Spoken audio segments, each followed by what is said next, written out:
बिहार चुनाव में शानदार जीत के बाद मुख्यमंत्री नीतीश कुमार की नई सरकार ने अपनी पहली मंत्रिमंडल की बैठक की। इस बैठक में मुख्यमंत्री ने अगले 5 सालों के लिए अपनी योजनाओं और प्राथमिकताओं का ब्लूप्रिंट पेश किया।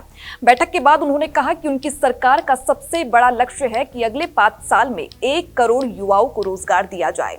इसके लिए new age economy, technology hub और नए उद्योगों की योजना बनाई जा रही है। नीतीश कुमार ने बताया कि इसके क्रियान्वयन के लिए मुख्य सचिव की अध्यक्षता में एक उच्च स्तरीय समिति भी बनाई गई है। ये समिति राज्य में उद्योगों को बढ़ावा देने और युवाओं के लिए अधिक से अधिक रोजगार के अवसर पैदा करने की योजना पर काम करेगी। मुख्यमंत्री ने कहा कि बिहार को पूर्वी भारत का नया टेक्नोलॉजी हब बनाने की दिशा में काम किया जाएगा। इसके लिए defence corridor, semiconductor manufacturing park, global capability centres, mega tech city और फिनटेक सिटी जैसे बड़े प्रोजेक्ट तैयार किए जा रहे हैं।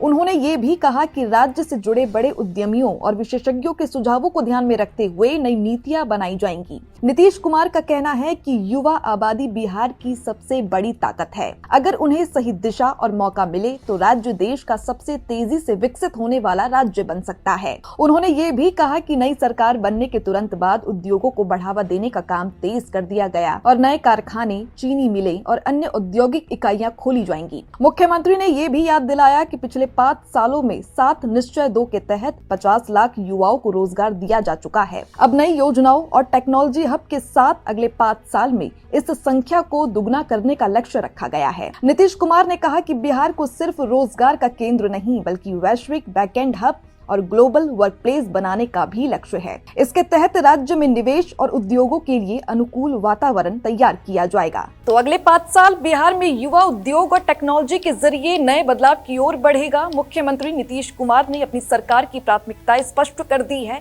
और राज्य को तेजी से विकास की राह पर ले जाने की दिशा में कदम बढ़ा दिए हैं।